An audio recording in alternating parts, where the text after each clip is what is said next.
அடேய் என்னடா இது? என்னது நாட்டுல இப்படியெல்லாம் நடக்குது. என்ன நடக்குது சொல்லு. பக்கு பக்குன்னு இருக்குதுடா. ஏன் திருநியா? டேய் அது இல்லடா, எலெக்ஷன் டைம் அந்த கருத்து கணிப்புகள்லாம் வருது. அதெல்லாம் பார்க்கும்போது அப்படியே அதிர்ச்சி ஆகுதுடா. ஏன் அதிர்ச்சி ஆகுது உனக்கு? என்ன உனக்கு? ஏய் உன் கட்சி எதுனா எலெக்ஷனில் நிற்குதா? நிற்கல. நீ என்ன நிஜமாவே அரசியல்வாதியா? அதுவும் கிடையாது. நீ எதுக்கு பயப்படுற? ஒன்றும் இல்லைடா, சில தலைவர்கள் மேலாம் நம்ம அன்பு வச்சுருப்போம்ல. ஆமாம், ஒரு கட்சி வந்து இவ்வளோ நாள் வழி நடத்திட்டு வந்து தலைவர்கள் மேலே நீ அன்பு வச்சுக்கிற. ஆனால் அன்பு மேலே நிறைய தலைவர்கள்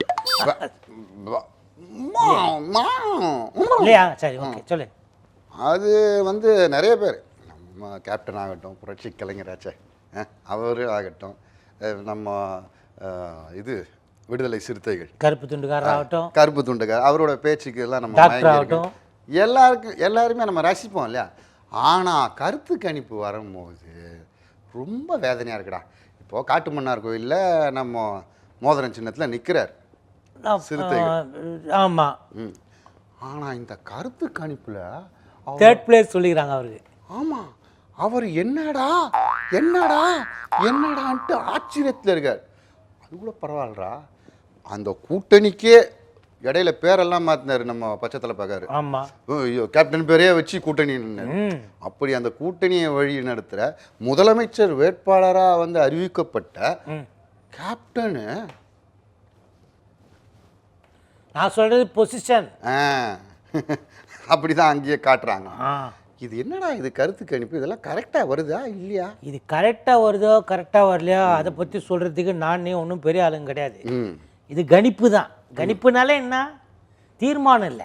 இது நடக்கலாம் நடக்காமல் போகலாம். ஆனால் கணிப்பு பார்க்கும்போது சில பேருக்கு இனிப்பு மாதிரி தெரியுது. அதில் ஒரு நல்ல விஷயம் என்ன நடக்குதுன்னா, இப்போ அது கணிப்பில் போடுறாங்கல்ல, இந்த இடத்துல இந்த கட்சிக்காரங்க வந்து சரியா இறங்கி வேலை செய்யறது இல்லை, அவங்களுக்கும் தலைமைக்குமே ஒரு நல்ல ஒரு இணக்கம் இல்லை, அதனால பின்தங்கி இருக்கிறாங்கன்றதான் பார்த்துட்டு அவங்களே ஒரு கண்ட்ரோல் ரூம் செட் பண்ணிக்கின்னு அவங்க அப்பப்போ டைரக்ட் கான்டாக்ட் கட்சி தொண்டர்கள்கிட்ட, இந்த மாதிரி நியூஸ் வருது, நீ இதை பாரு, இது சரி பண்ணுங்க, நீங்க அவங்களோட சுணக்கமா வேலை செய்ய மாட்டீங்களாமே, இது பண்ணுங்கன்னு சொல்லி இணக்கமா வேலை செய்ய மாட்டேங்கிறீங்களாமே, சுணக்கமா தான் ஆயிட்டு இருக்காங்களே எல்லாரும், வேலை செய்ய மாட்டேங்கிறீங்களாமே, நல்லா எல்லாரும் நல்லா கோஆப்ரேட் பண்ணி நம்ம கட்சியை நிறுத்துங்க அப்படின்னு சொல்லிட்டு இதை சீர்படுத்தும் முயற்சியில எல்லா கட்சியுமே இறங்கி இருக்கிறதா ஊருக்குள்ள பேசிக்கிறாங்க. அடே அப்பன்னா இந்த கருத்து கணிப்புல வந்து நிறைய உண்மைகள் புதஞ்சிருக்கனால தானே இவங்கெல்லாம் வந்து இப்படி பண்றாங்க. ஆமா, அப்போ அந்த கருத்து கணிப்புக்கு ஒரு வேல்யூ இருக்குது. நல்லது தானே, அது நல்லது தானே நடக்குது. இதையும் வந்து அந்த கட்சிகள்லாம் புரிஞ்சுக்கிட்டு ஒன்று ரெண்டு பேர் உணர்ச்சி வசப்பட்டு அதனால வந்து தப்பா நடந்துக்கலாம், அதனால சில பேருக்கு வந்து ஒரு தவறுகள் நடக்கும். ஆனா பொதுவாக இந்த மாதிரி கருத்து கணிப்புகளால எல்லாருமே உஷாராகிறதுக்கு ஒரு வாய்ப்பு இருக்குது. சீர்தூக்கி பார்த்து எக்ஸாமுக்கு முன்னால ரிவிஷன் மாதிரி. எக்ஸாம்னு சொல்லணும்ல, எனக்கு ஒன்று ஞாபகம் வருது. இப்போ இந்த 12ஆம் பசங்க எழுதுனாங்கல்ல, ஆமாம் ஆமாம், அவங்களுக்கு 6ஆம் தேதி இல்லைனா 7ஆம் தேதி இன்னைக்கோ நாளைக்கோ ரிசல்ட்டுன்னு சொல்லியிருந்தாங்கப்பா. ஆமாம், இன்னைக்கு இன்னும் 6 இல்லை ரிசல்ட். அவசரம் அண்ணன் பையன் எழுதிக்கிறான்ப்பா. அவசரப்படாதடா, ரிசல்ட் தள்ளி போயிடுச்சுடா. ஐயா, ஏன் 17ஆம் தேதி போட்டாங்க எலெக்ஷனுக்கு கத்துனாலா? ஆமாம், ஏன்னு தெரியுதா உனக்கு? ஏன் இது என்ன? நான் சொல்லித்தரேன் பாரு உனக்கு. இப்போ +2 எழுதுகிற பையன் வயசு என்ன இருக்கும்? ஒரு 16 17 வயசு. இதுதான் கரெக்டாக +2 எழுத முடியும். ஆனால் 2 தடவை கோட் அடிச்சு வந்தான்னு வச்சுக்கோ, 18 19 18 வயசு ஆயிடுச்சுன்னா அவன் என்ன பண்ணலாம்? இப்போ 18 வயசானா ஓட்டு போடலாம். அது போடலாம். அப்போ அவன் வந்து முதல் முறையாக ஓட்டை பதிவு செய்ய போகிறான், புது ஓட்டர் லிஸ்ட்டில் வரான். 6ஆம் தேதியே வந்து ரிசல்ட் வந்தா அவன் ஃபெயில் ஆயிட்டான்னா அரசாங்கத்து மேலே கோபம் திரும்பிடும். என்ன கதையாகுதா? அவன் ஒழுங்காக படிக்காமல் ஸ்கூலுக்கு போகாமல் ஊரை சுற்றிட்டு அது எப்படி ஃபெயில் ஆனால் அரசாங்கத்து மேலே கோபம் வரும்? என்ன அறிவு கட்டத்தனமாக பேசுகிறேன். அவன் அரசு பள்ளியில் படிக்கிறான். அவனுக்கு சொல்லிக் கொடுக்குற ஆசிரியர் வந்து அரசு சம்பளம் வாங்குறாரு, அரசுக்கிட்ட இருந்து சம்பளம் வாங்குறாரு. அவருக்கு தலைமையாக இருக்க மாவட்ட கல்வி அலுவலர் அரசு சம்பளம் தான் வாங்குறாரு.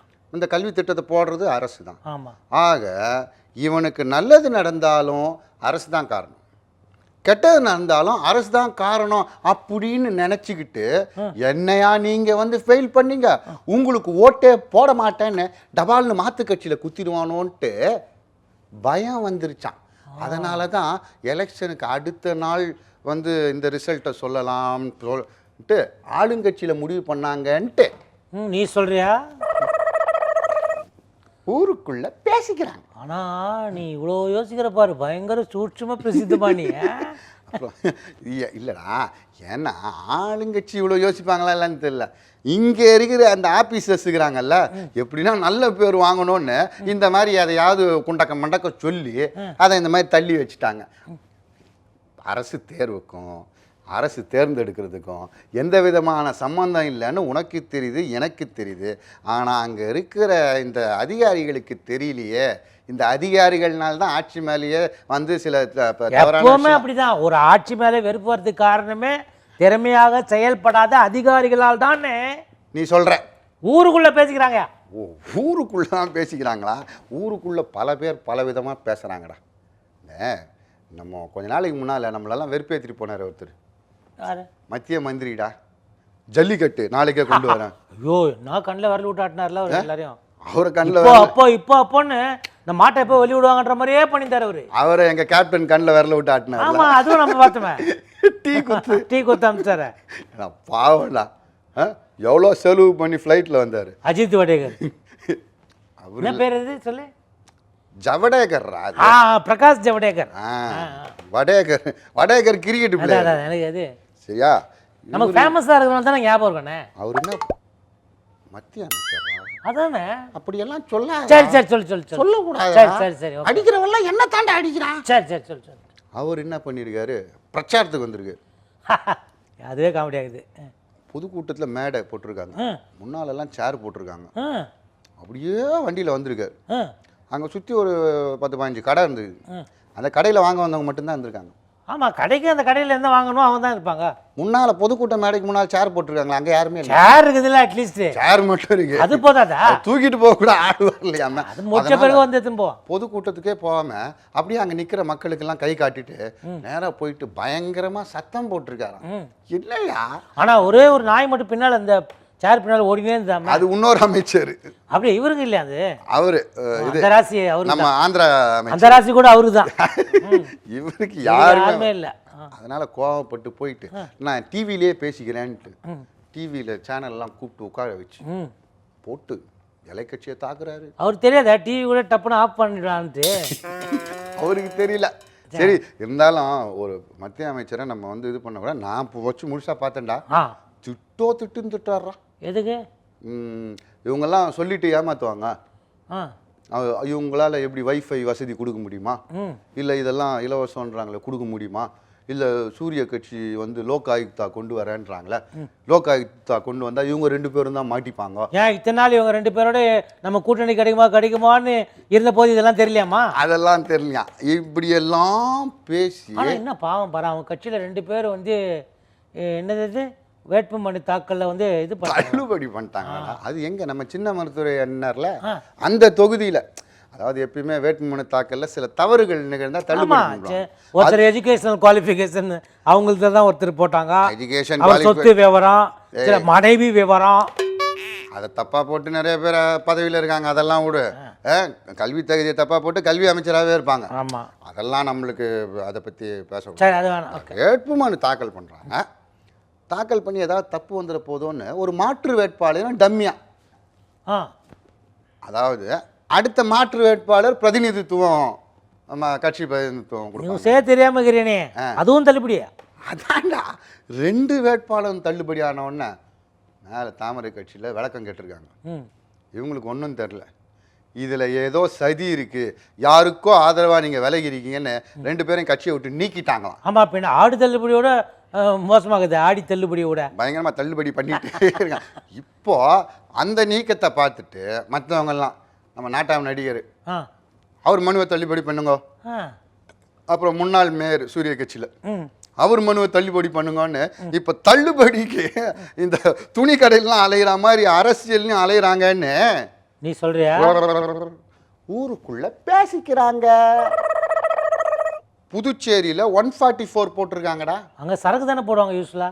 டேய், 144ன்றது ஒரு சட்டம்டா. அதாவது வந்து தேவையில்லாத இடத்துல ஜனங்க கூடக்கூடாது. ஆமாம், அந்த 4-5 பேர் கும்பலாக நின்று பேசக்கூடாது, மீட்டிங் போடக்கூடாது, ராத்திரி 10 மணிக்கு மேலே ரொம்ப நடமாடக்கூடாது. இந்த மாதிரியான வந்து அந்த சட்டத்தை போட்டிருக்காங்க. ஏற்கனவே கடந்த நாடாளுமன்ற தேர்தலில் இந்த 144 போட்டாங்க. அப்படி போடும்போது தான் பண பரிவர்த்தனையெல்லாம் நடந்தது, அதனால தான் வந்து சில ரிசல்ட்டுகள்லாம் மாறிச்சு அப்படின்னு எதிர்க்கட்சிகள்லாம் குற்றம் சாட்டிகிட்டு இருக்காங்க. ஸோ தட் இஸ் த லிங்க்ன்றே நீ. ஆனால் வந்து தேர்தல் அதிகாரி வந்து கண்டிப்பாக நாங்கள் தமிழ்நாட்டில் வந்து இந்த 144 கொண்டு வர மாட்டோம், அதில் நிறைய சந்தேகங்கள் இருக்கனால அப்படின்னு சொல்லிட்டு டபக்குன்னு பாண்டிச்சேரியில் 144 போட்டாங்க. அங்கே என்னென்ன குழப்பங்கள் நடக்க போதோன்னு ஊருக்குள்ள பேசிக்கிறாங்க, பாண்டிச்சேரிக்குள்ளே பேசிக்கிறாங்க. முக்கியமான விஷயம் இந்த மக்கள் அதிகாரம். என்னைக்கு இருந்து இது மக்கள்கிட்ட ஓட்டு போட்ட டயத்தில் தான் அதிகாரம் இருக்குது, மற்ற நேரத்தில் நமக்கு என்ன அதிகாரம் இருக்குது? ஆண்டா மக்கள் அதிகாரம்னு ஒரு இயக்கம். ஓ ஆ ஆ ஒரு இயக்கம் அவங்க இந்த மதுவிலக்குக்கு ஆதரித்து மதுவிலக்கு கொண்டு வரணும். இப்போ எல்லாருமே அதை ஆதரிக்கிறாங்க, எல்லாமே ஆதரிக்கிறாங்க. ஒரு டாஸ்மாக் கடை இருக்குது, அதை அகற்றணும், அதை மூடணும்னு சொல்லி டெய்லி ஏதாவது ஒரு குரூப் போய் போராடிக்கிட்டே இருக்கிறாங்களே. போராடுறவங்கள காவல்துறை கனிவோடு பார்க்கணும். போராட்டம் நடத்தாதீங்க. எலெக்ஷன் லேடிஸ் இல்லை, லேடிஸு ஜென்ஸ் எல்லாருமே போனாங்க. போட்டு அடின்னு லட்டியால் அடித்து ஒரு பொம்பளையோட மண்டையை உடைச்சி ரத்தம் கொட்டு. ஐயோ பாவமே. எல்லாரையும் ஏதோ வந்து கொலை குற்றவாளிகளையோ திருட்டு குற்றவாளிகளை பிடிக்கிற மாதிரி பிடிச்சி அவங்கள எடுத்துகிட்டு போய் இதெல்லாம் இப்படியெல்லாம் பண்ணால் மக்களுக்கு யார் மேலே கோவம் வரும்? இது என்ன, அந்த காலத்தில் வந்து குடிச்சா அவனை போலீஸ் அடிச்சு இழுத்துன்னு போகும். நான் பார்த்துக்கிறேன், எங்கள் வீட்டாண்ட மந்தவெளி கிட்ட அள்ளு தனியாக போய் காய்ச்சி இருப்பாங்க. அங்கே போய் ஊருக்கு தெரியாமல் போய் ஒருத்தன் சர்பத் கிளாஸு டீ கிளாஸ்ன்னு வைப்பாங்க. குடிக்கும் போது புடனில் பொழையோர் ஒன்று போட்டு கள்ளசாராம குடிக்கிற வாடா வாடா, அவன் கள்ளசாரம் காய்ச்சி இழுத்துன்னு போய் உள்ளே போய் வச்சு அது ஜாமீனில் எடுத்து பெரிய கேஸ்லாம் நடக்கும். இப்போ என்னடாண்ணா குடிக்காதன்னு சொல்கிறோன்னு அடிக்கிறாங்களே. அதுதான் இந்த மாதிரியெல்லாம் காவல்துறை தவறாக நடக்கக்கூடாது. தயவு செய்து காவல்துறை தன் கண்ணியத்தை காப்பாற்றுங்க. ஆனால் இந்த மாதிரி நடந்தால் அந்த வெறுப்பு யார் மேலே திரும்பும்? யார் மேலேயாவது திரும்பக்கூடாது. அதனால் காவல்துறை தங்களோட என்ன வேலை செய்யணுமோ அதை மட்டும் செய்யணும்னு நீ சொல்றியா? ஊருக்குள்ள பேசிக்கிறாங்க. நேயர்களே, நம்ம நிகழ்ச்சி நிறைவு செய்ததுக்கு முன்னால் அடுத்து வரப்போறது நீங்கள் ஆவலுடன் எதிர்பார்த்து காத்துக் கொண்டிருக்கும் பரட் பஞ்ச். தேசிய கட்சியினுடைய நட்சத்திர பேச்சாளர், அதாவது கொண்டையில் தாழம்பூ நடிகை, அவங்க தான் வந்து எங்க தொகுதியில பேசணும்னு எல்லா வேட்பாளர்களும் போட்டி போடுறாங்களாம். ஆனா அவங்களுக்கு சூரிய கட்சியினுடைய மூத்த தலைவர் தளபதி தொகுதியில பிரச்சாரம் பண்ணணும்னு ரொம்ப ஆசையா. ஆனா அந்த பக்கத்துல இருந்து இது வரைக்கும் சிக்னலே கிடைக்கலையாம்பா. அப்படியாப்பா? அப்படியே நேர்ல பார்த்த மாதிரியே சொல்றியப்பா. ஓகே நேயர்களே, மீண்டும் அடுத்த நிகழ்ச்சியில் உங்களை சந்திக்கும் வரை உங்களிடமிருந்து விடைபெறுவது ஈஸ்டர் ஜி அண்ட் பரட் ஜி.